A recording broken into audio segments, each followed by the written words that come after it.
So, ngayon guys, tayo maghilamos muna bago ako magluto ng pancake. So,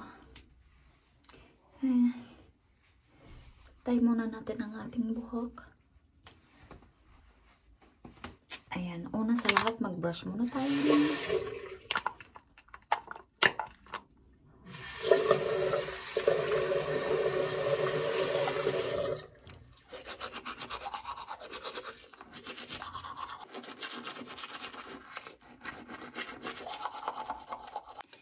So, ito guys, foam siya. Ito yung pang-wash ko sa mukha.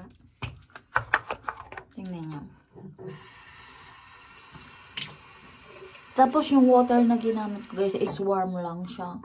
Kasi, malamig. So, ito. Ayan siya. Foam lang siya. Hindi ko maintindihan yung ano nito. Basta, polish. So, yan. Ibudlawan na natin.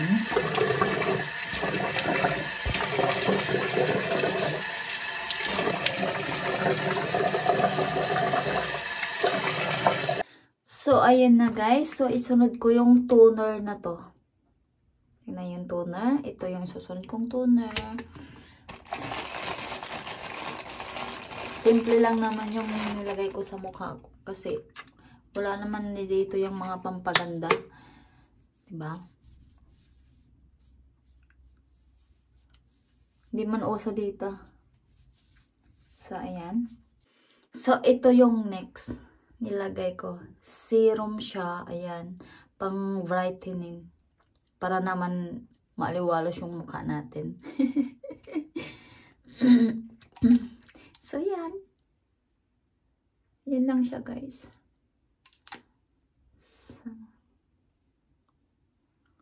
Simple lang.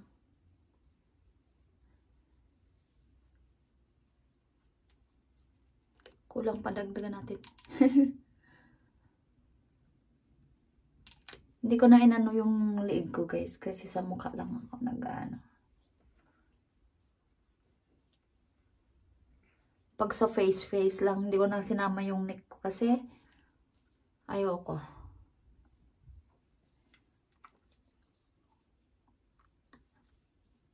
Ayan. So, after nito, lagyan ko, ibabad ko siya ng 5 minutes. Tingnan nyo, baka meron to dyan na serum na klaseng ganito. Pero, dito lang ata to. Baka nandyan din, kasi ano to Japan product ba?